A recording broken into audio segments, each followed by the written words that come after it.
There's a saying in Hong Kong, a Chinese saying, which is a smart rabbit has three holes. And what that means is you can see, is it the UK or the US?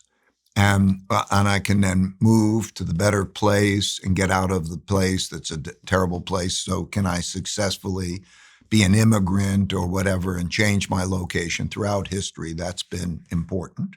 So the ability to go to good places and away from bad places. So that's part of it. Secondly, building your financial strength is important, which has to do with how you earn, spend, and save. That will determine the amount. And then what you do with that amount is invest.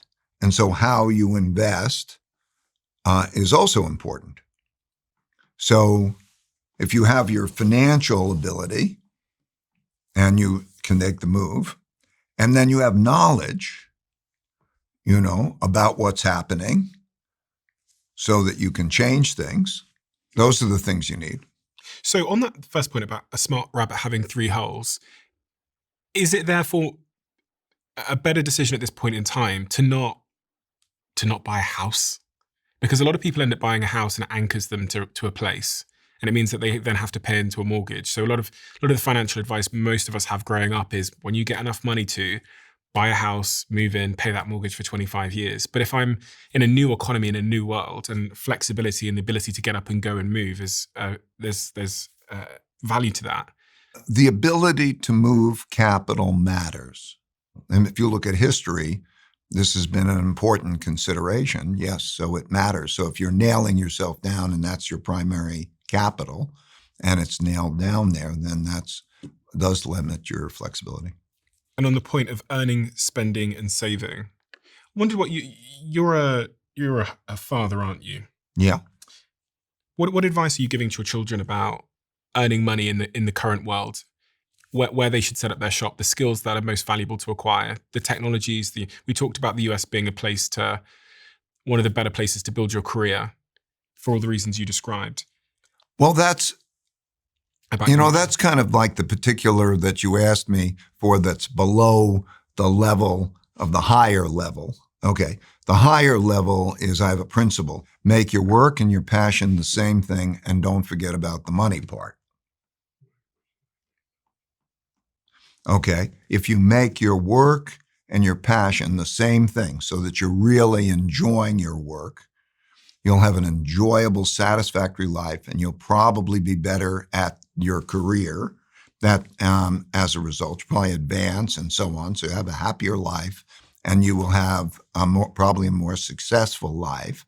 But it is true that the careers that you choose will have financial implications. Mm-hmm.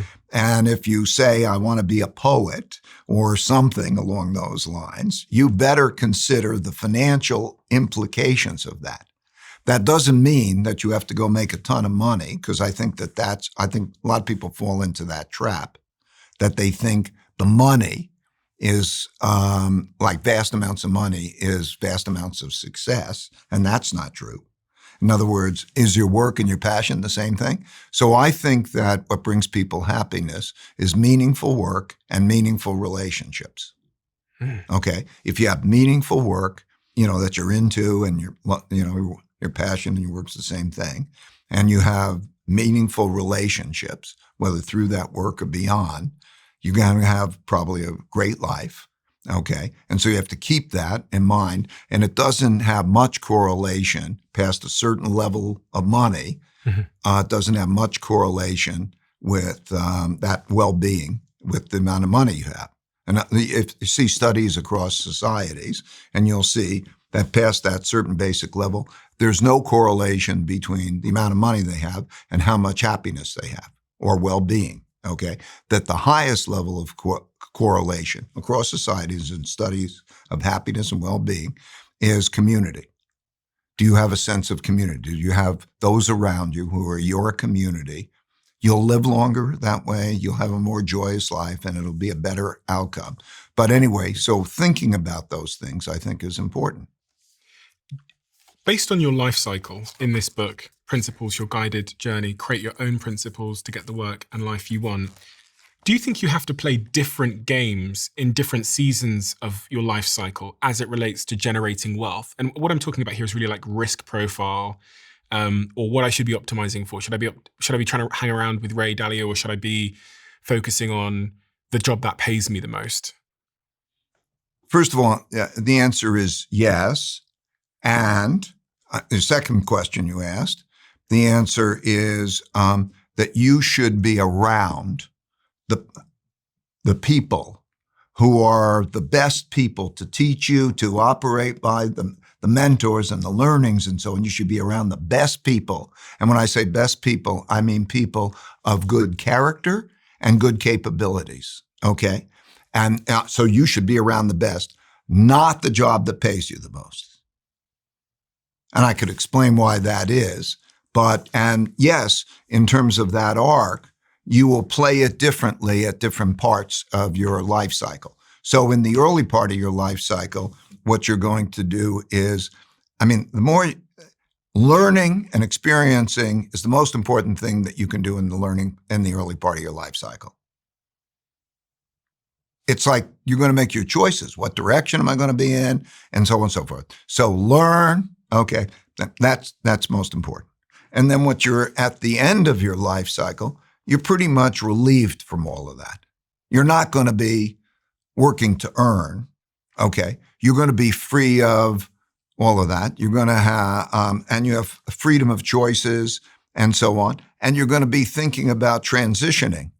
How do I transition well-being, or how do I transition my wealth, or how do I transition, and so on? That's where you are. Still, learning is a joy. But at the same time, in terms of trying to accomplish, it's not the same at your late part of your life cycle as it is in your early part of your life cycle. So I want to ask about your early life cycle and what the most important strategic or wealth-generating decisions you made that you would encourage everybody to consider if their nature is aligned to yours. Okay. My nature was I hated school. I didn't like the whole thing of remembering this and then give it back to me. And there were these, history like there's William the Conqueror in 1066 and what did he do? And, like all of that was what education represented. And when I was 12, a kid, I earned money with odd jobs like I had a paper route and I mowed lawns and I caddied, and I took my caddying money